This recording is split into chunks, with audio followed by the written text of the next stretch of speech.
So, today's video po, ang i-guide ko naman po sa inyo ay yung tram, which is train po din po siya, pero nag-ooperate lang po siya sa banda sa may Dubai Marina. So, yung tram po, kung napansin nyo, nakaano lang po siya, nasa land lang po siya. Hindi siya kagaya ng metro na nasa taas or nakalapag, ayun, yung nakita nyo yun. Yan po yung metro, yung sa kabila na yun na may dilaw. Tapos itong tram po, land lang siya, hindi siya ang maakyat baba, nakaano lang siya. Kumbaga parang nagra-round trip lang siya sa may Dubai Marina, Palm Jumeirah, ganun.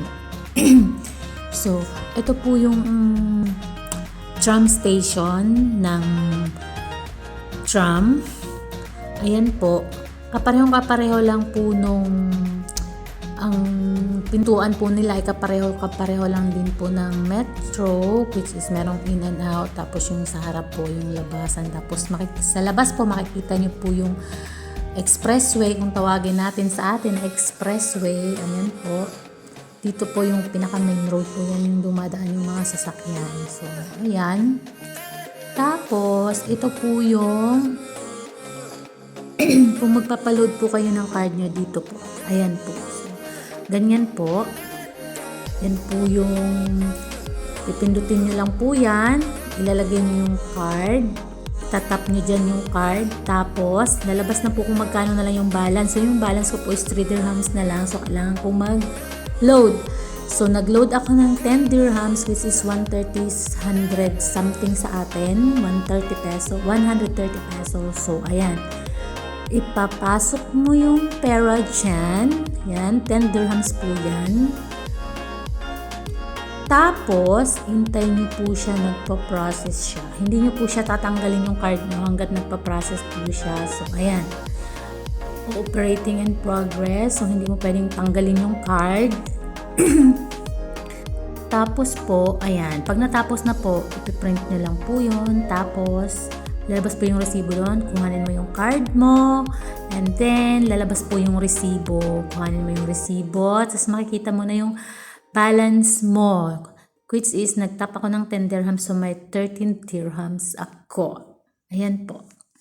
So, ganyan po yung ano dito.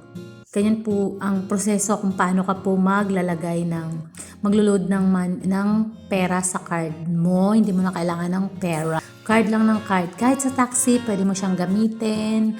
Sa bus, o yung card mo sa tram, at yung card mo sa metro, pareho lang. Pwede mo siyang gamitin. So, ayan.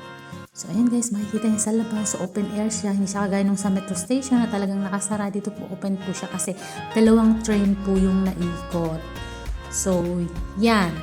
At saka mabagal po siya. Hindi po siya mabilis ang tram. Sobrang bagal. Parang naglalakad lang. So, ayan po.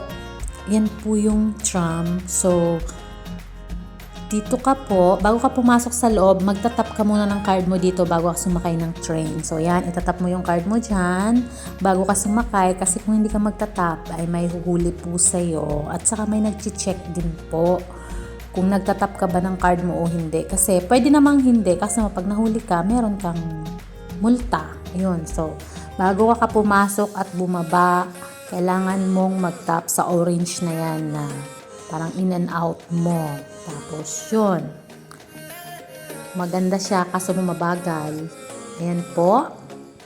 Yan po yung mga penalties kung halimbawa nilabag mo yung batas. Siyempre, bawal kang tumawid pag may train na dadaan. Siyempre, tsaka ang tram ay hindi siya pwedeng i-stop. Dire-diretso siya, as in mag-i-stop lang siya sa mga station. So, hindi mo siya pwedeng pahintuin dahil may nakabara or something like that.